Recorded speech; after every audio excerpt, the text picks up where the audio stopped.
I am Kanak Sharma, working as an assistant professor in the Department of Mathematics at IB Postgraduate College, Panipat.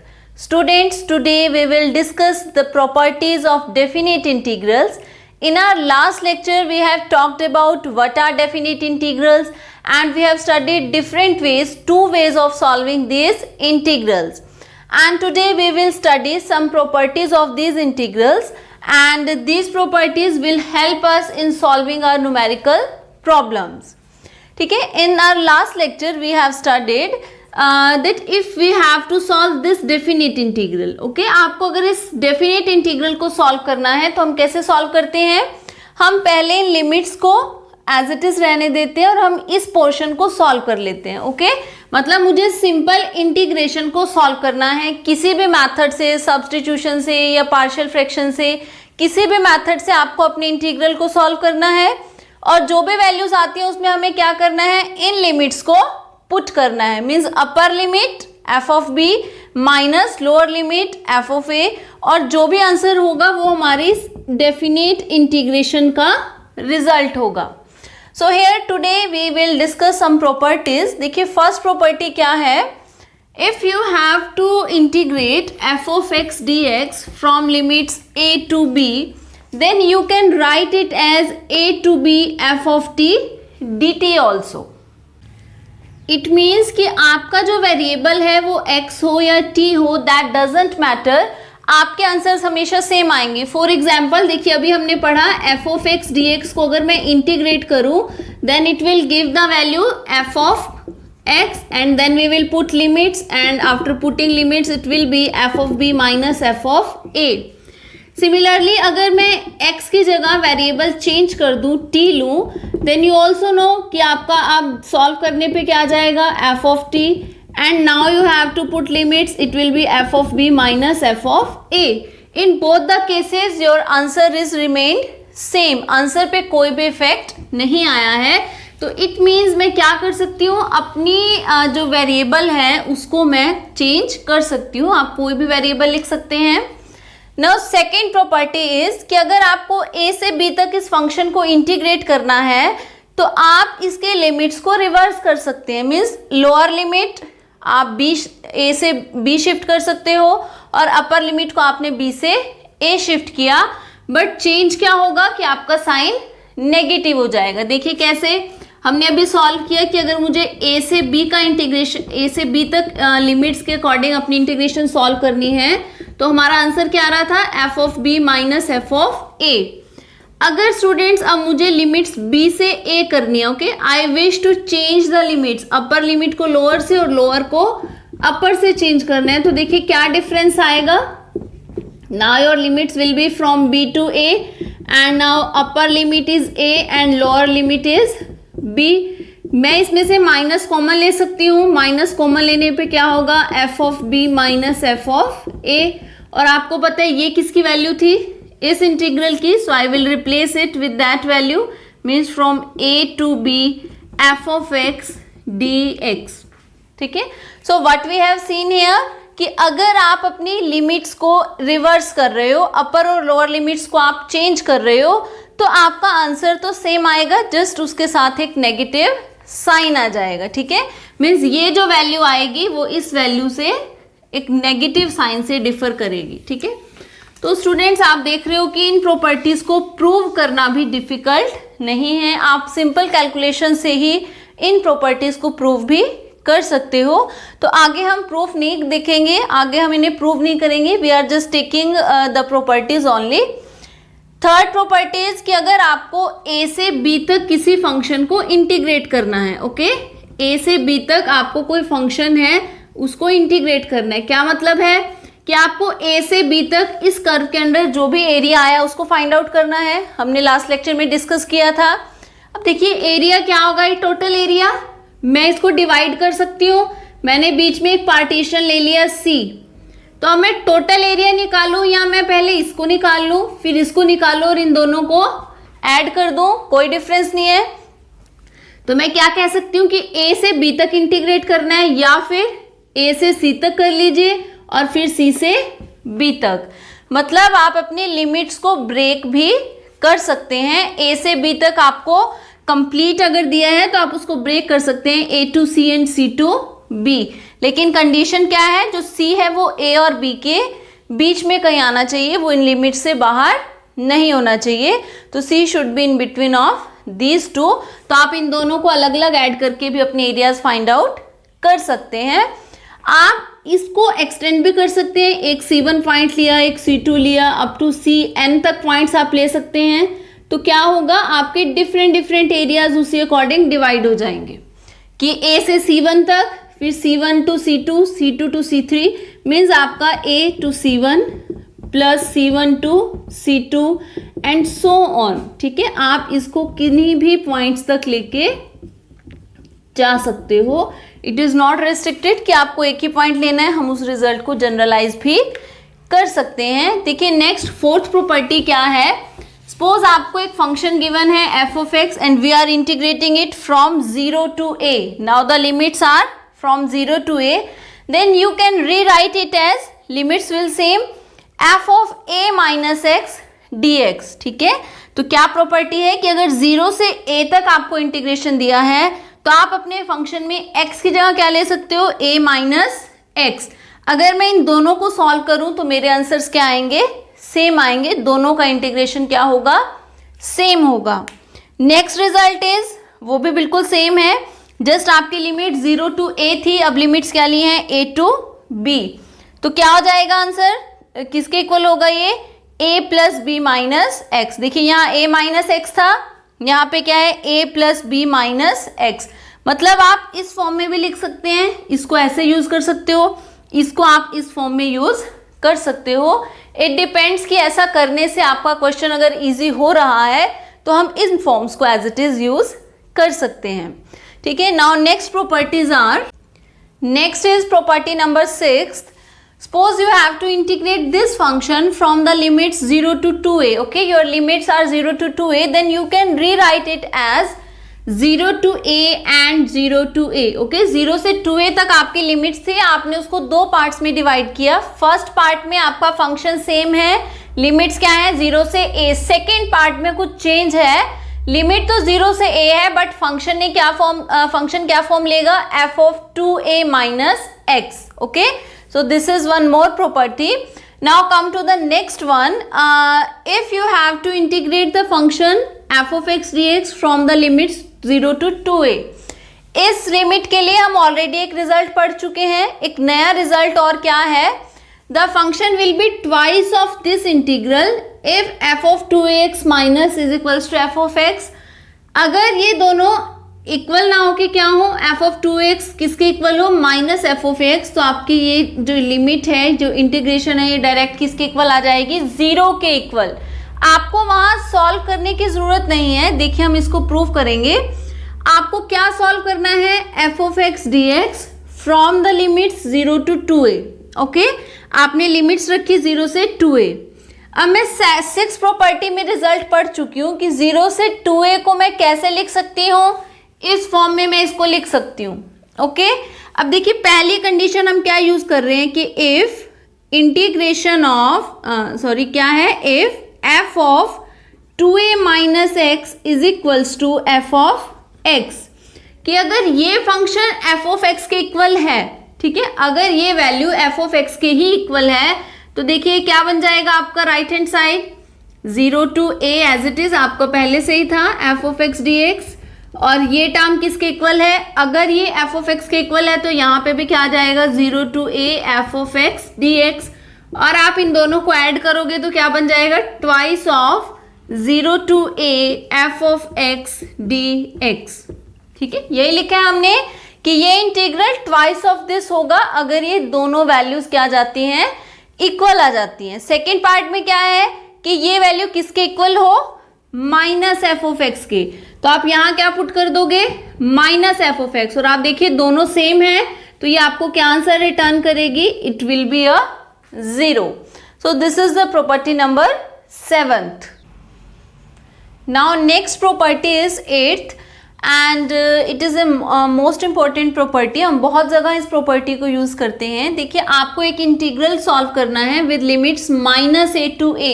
ठीक है, आपके lower और upper limit same है, बस उनके sign opposite है। For example आपको इंटीग्रेट करना है -1 to 1, -3 to 3, means -a to a आपको अगर किसी फंक्शन को इंटीग्रेट करना है then it can have two values, या ये 0 बन जाता है या फिर ये ट्वाइस ऑफ 0 to a। ठीक है, -a से a था, ये क्या बन जाएगा 0 से a बन जाएगा, बट क्या हो जाएगा ट्वाइस ऑफ दिस वैल्यू, जो भी वैल्यू आएगी उसको आपने डबल कर देना है। बट किस कंडीशन में? f of x is even function of x, we will prove it, वहां से आपको क्लियर होगा। देखिए हमें ये प्रूव, इसकी वैल्यू फाइंड आउट करनी है, -a to a f of x dx। और अभी अभी हमने पढ़ा था कि अगर आप a से b के बीच में इंटीग्रेट कर रहे हैं then you can divide this region, तो वही चीज हमने यहाँ की है। देखिए आपको कहाँ से इंटीग्रेट करना है, -a to +a, और आपको पता है नेगेटिव और पॉजिटिव के बीच में 0 आएगा, तो हम इसको ब्रेक करके लिख सकते हैं -a to 0 and 0 to a। अब मैंने क्या किया, इस पोर्शन को एज इट इज रखा, हम राइट हैंड साइड का फर्स्ट पार्ट सॉल्व कर लेते हैं। ठीक है, फर्स्ट पार्ट देखिए क्या है, -a to 0 f of x dx। इसको सॉल्व करने के लिए मैंने एक सब्स्टिट्यूशन यूज की, आपने पढ़ा था हम सब्स्टिट्यूशन यूज कर सकते हैं। क्या सब्स्टिट्यूट किया, let x is equals to -t, x की जगह हमने क्या पुट कर दिया -t। देखिए तो f of x क्या हो जाएगा, f of -t, और dx यहां से कितना होगा -dt, dx को हमने किससे रिप्लेस कर दिया -dt से। अकॉर्डिंगली आपकी लिमिट्स भी चेंज हो जाएंगी, मीन्स जब x आपका -t है, ठीक है, जब आपकी x की वैल्यू x आपने कितना लिया है -t, मीन्स जब x आपका -a है तो t की वैल्यू कितनी आ रही है यहाँ से a, तो आपकी लोअर लिमिट क्या बन जाएगी a। ठीक है, जब x -a था तो उस पॉइंट पे t कितनी वैल्यू ले रहा है a। सिमिलरली जब x 0 है तो आपका t भी कितना होगा 0 होगा। अब देखिए क्या कर सकते हैं, ये नेगेटिव साइन बाहर आ सकता है, नो इशू, तो आपका फंक्शन क्या बचा, f of -t into dt and limits are from a to 0। अब हमने एक प्रॉपर्टी पढ़ी थी कि अगर आपका नेगेटिव साइन हो तो आप उन लिमिट्स को रिवर्स कर सकते हो। ठीक है, हमने स्टार्टिंग में फर्स्ट या सेकेंड प्रॉपर्टी पढ़ी थी। तो मैंने क्या किया, इस माइनस साइन को कैसे लिख दिया, ठीक है, माइनस साइन की जगह हमने क्या लिखा, a to 0 था तो उसको 0 से a कर दिया, और आपका नेगेटिव साइन क्या हो जाएगा, फिर चला जाएगा, क्योंकि आपने लिमिट्स को रिवर्स कर दिया है, और अंदर क्या रहेगा f of -t dt। फिर आपने फर्स्ट प्रॉपर्टी पढ़ी थी कि आप वेरिएबल t लिखिए या x लिखिए, देयर इज नो इशू, कोई इफेक्ट नहीं होगा। तो मैंने क्या किया, वेरिएबल t को किससे रिप्लेस कर दिया है, x से। देखो मैं इनिशियली हम क्या लेके चले थे, -a to a, उसके दो पार्ट्स थे, तो पहले पार्ट को हमने सॉल्व कर लिया, सेकेंड पार्ट क्या रखा हुआ है एज इट इज, यही चीज यहाँ लिखी है, सेकेंड पार्ट आपका एज इट इज है, और जो फर्स्ट पार्ट है इसकी वैल्यू क्या आ चुकी है -0 to a, note -0 to a f of -x dx। अब देखिए स्टूडेंट्स, आपने पढ़ा होगा odd functions and even functions. Odd function क्या होते हैं, फॉर एग्जाम्पल आपको एक फंक्शन गिवन है x3, ठीक है, मुझे इस फंक्शन की वैल्यू निकालनी है -x पे, तो -x पे कितनी हो जाएगी, -x3 means minus of x3, negative sign बाहर आ जाएगा। अब मैं x3 की जगह क्या लिख सकती हूँ, f of x। तो ऐसे फंक्शंस जिनमें मैं x को अगर -x से रिप्लेस कर दूं तो बाकी फंक्शन तो सेम रहे, बस नेगेटिव साइन आ जाए, ऐसे फंक्शंस को क्या कहते हैं, ऑड फंक्शंस। तो देखिए ऑड फंक्शन का मतलब क्या है कि f of -x किसके इक्वल होगा, -f of x। तो अगर मैं इस इक्वेशन को देखूं, अपनी फर्स्ट इक्वेशन को देखूं, तो अगर मेरा फंक्शन ऑड फंक्शन होगा, ऑड होने पे क्या होगा, ये वैल्यू किसके इक्वल आ जाएगी, -f of x। ठीक है, और जब आप माइनस पुट करोगे तो दोनों टर्म्स कैंसिल, और कैंसिल आउट होने पे क्या बचेगा, 0। और यही हमने लिखा है कि अगर ऑड फंक्शन है x का तो वैल्यू किसके इक्वल आएगी, 0 के इक्वल। अब देखते हैं इवन फंक्शन के लिए क्या होगा। ठीक है, ये हमारी ओरिजिनल इक्वेशन थी। इवन फंक्शंस कौन से होते हैं, जिसमें आप x को -x से अगर रिप्लेस करें तो फंक्शन पे कोई भी इफेक्ट ना आए। फॉर एग्जाम्पल आपको फंक्शन दिया हुआ है x², अगर मैं इस फंक्शन में x को -x कर दूं then there is no effect, आपका फंक्शन क्या रहा, सेम रहा। मीन्स अगर नेगेटिव साइन लेने पे भी आपका फंक्शन वैसा ही है जैसा वो ओरिजिनल फंक्शन था, तो ऐसे फंक्शंस को क्या कहते हैं, इवन फंक्शंस। तो इवन फंक्शंस के केस में क्या होगा, देखो एफ ऑफ माइनस एक्स लोगे वो क्या आ जाएगा, एफ ऑफ एक्स के ही इक्वल आएगा। तो अब ये दोनों टर्म सेम है, आप इन्हें ऐड कर रहे हो तो it will be twice of 0 to a F of x D x.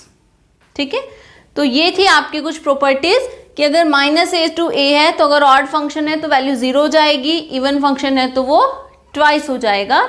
Now we will solve some numerical problems based on these properties. Now we will solve these integrals by using properties.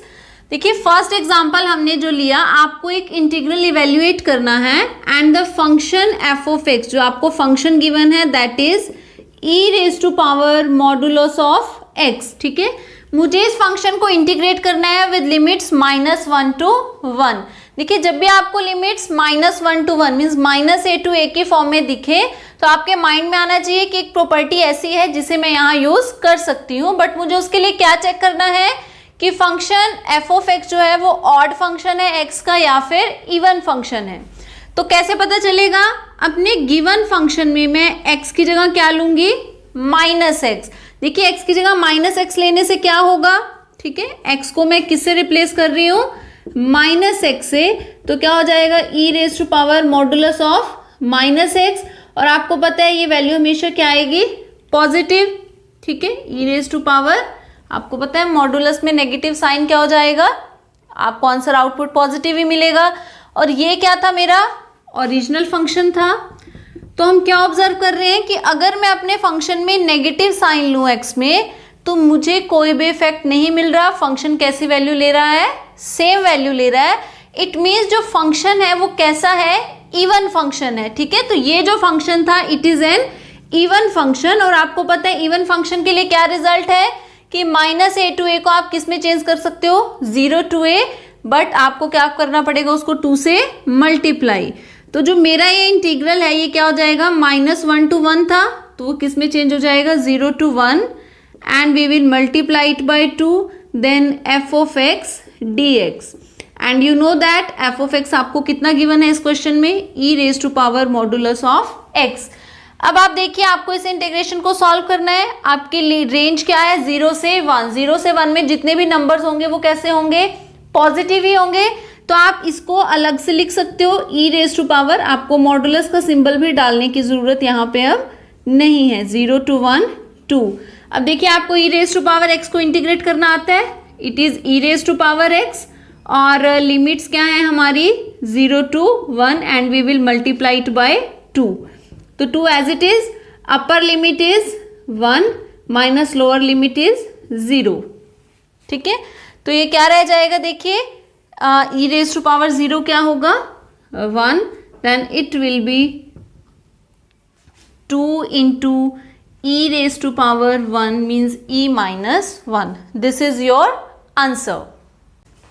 Now next part is आपको इस function को integrate करना है। Again आप देखिए limits क्या हैं, -1 to 1 means -a to a की फॉर्म में है। तो अगर मैं चेक कर लूँ कि फंक्शन ऑड है या इवन तो मुझे डायरेक्ट रिजल्ट्स मिल जाएंगे।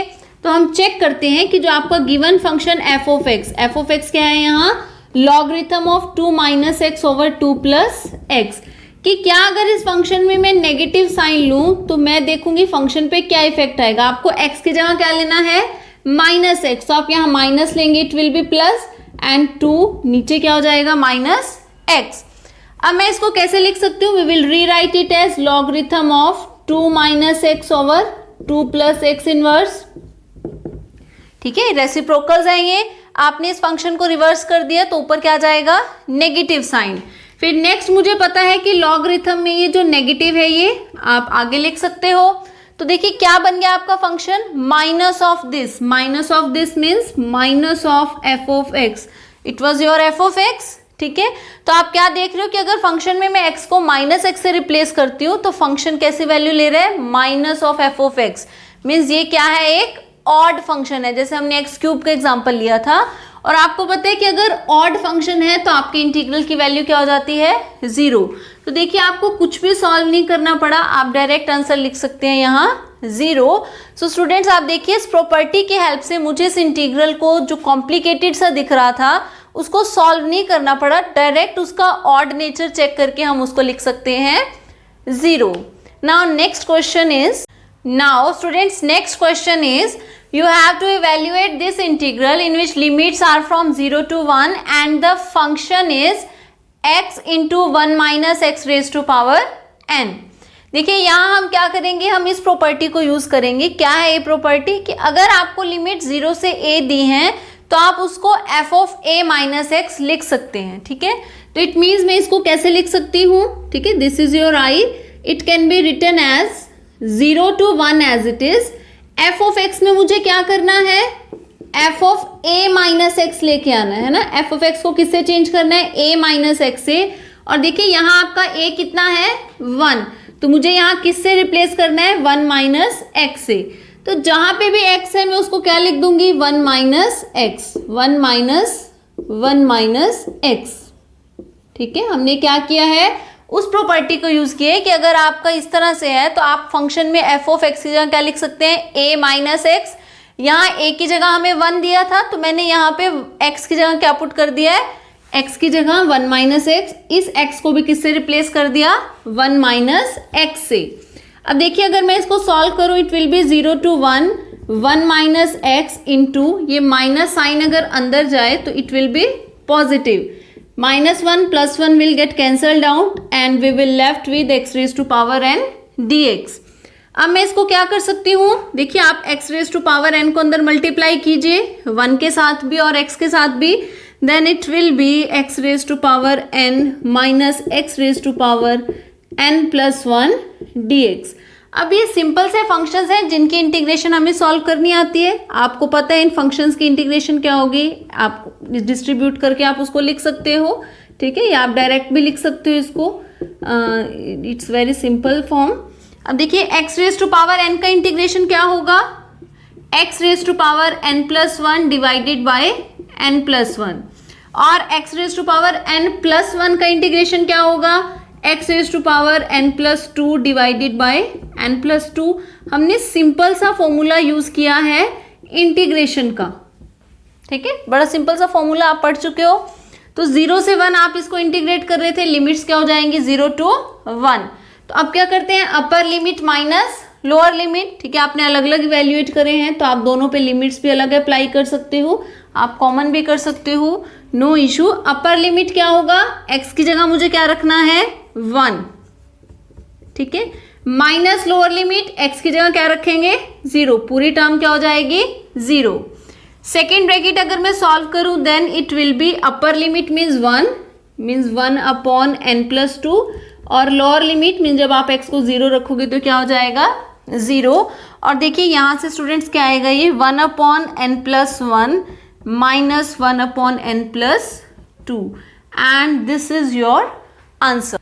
देखिए नेक्स्ट क्वेश्चन क्या है, we have to evaluate this integral from limits 1 to 4। आपको इस फंक्शन को इवेल्युएट करना है 1 से 4 के लिमिट्स में, बट आप देखिए आपको जो फंक्शन है वो इस तरह से डिफाइंड है कि अगर आपका x 1 से 2 के बीच में है तो फंक्शन की वैल्यू क्या होती है 2x प्लस 8, लेकिन अगर आपका फंक्शन 2 से 4 मीन्स 2 से 4 के बीच में है तो फंक्शन की वैल्यू क्या है 6x।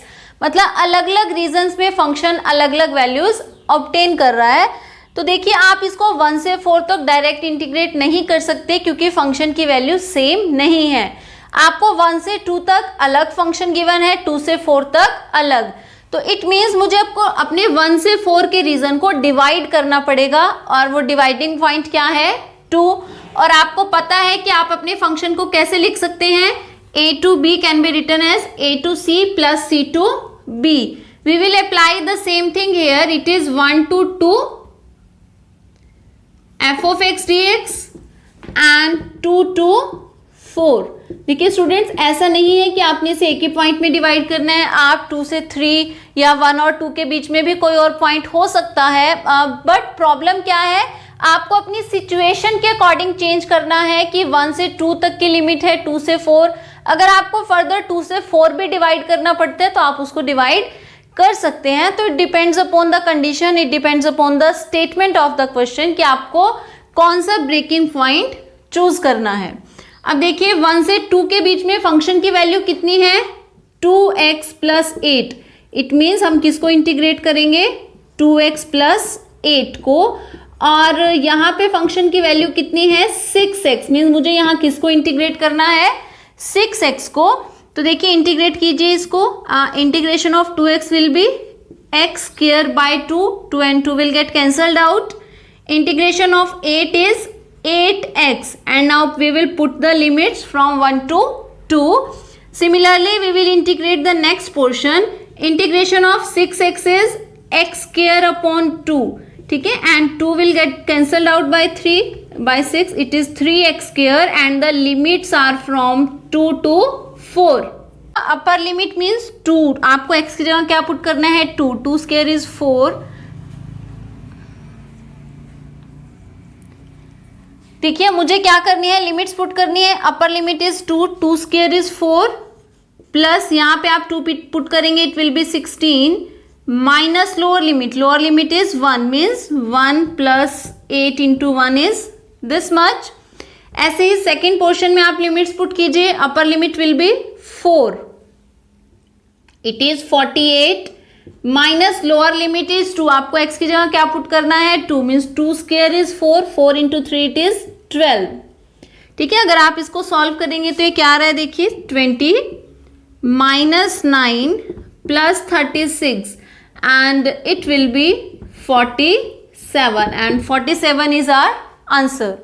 तो देखिए स्टूडेंट्स आपने क्या ऑब्जर्व किया कि कुछ इंटीग्रल्स को हमने प्रॉपर्टीज की हेल्प से सॉल्व किया तो वो सिंपल फॉर्म में कन्वर्ट हो जाते हैं और आपकी इंटीग्रेशंस डायरेक्ट हमें मिल जाती हैं। इस फंक्शन को इंटीग्रेट आप डायरेक्ट शायद ना कर पाते, बट इस प्रॉपर्टी की हेल्प से मुझे इस इंटीग्रेशन को सॉल्व करना बहुत ही ईजी हो गया है। तो डेफिनेट इंटीग्रल की जो प्रॉपर्टीज हैं ये बहुत से क्वेश्चंस में, बहुत से सिचुएशंस में हमें हेल्पफुल हैं और हम इन्हें अपने डिफरेंट सिचुएशंस के अकॉर्डिंग, अपने क्वेश्चंस के अकॉर्डिंग इन्हें यूज कर सकते हैं। अब हम इसी प्रॉपर्टीज पे based I will give you some numerical questions for your practice. आपको वो क्वेश्चंस ट्राई करने हैं अपनी प्रैक्टिस के लिए। These are the practice questions. First question is you have to integrate the function f of x from limits 1 to 4 and the function is given as if x is from 1 to 3 then function takes the value 7x plus 3 and if your x is from 3 to 4 then the function takes the value 8x and using this data you have to integrate this function. Second question that you have to solve is you have to integrate the function x raised to power 11 plus x raised to power 15 plus x raised to power 25 plus 1 and you have to integrate this with respect to x and the limits are from -10 to 10. The third question which you have to solve is you have to solve this function, ठीक है, which is absolute value of x cube minus x and the limits are from -1 to 2. And the last you have to prove this property. The property is a to b f of x dx is equals to a to c f of x dx plus c to b f of x dx where c is lying between a to b. ठीक है students, आप इस पे based ये questions try कीजिए। Thank you very much.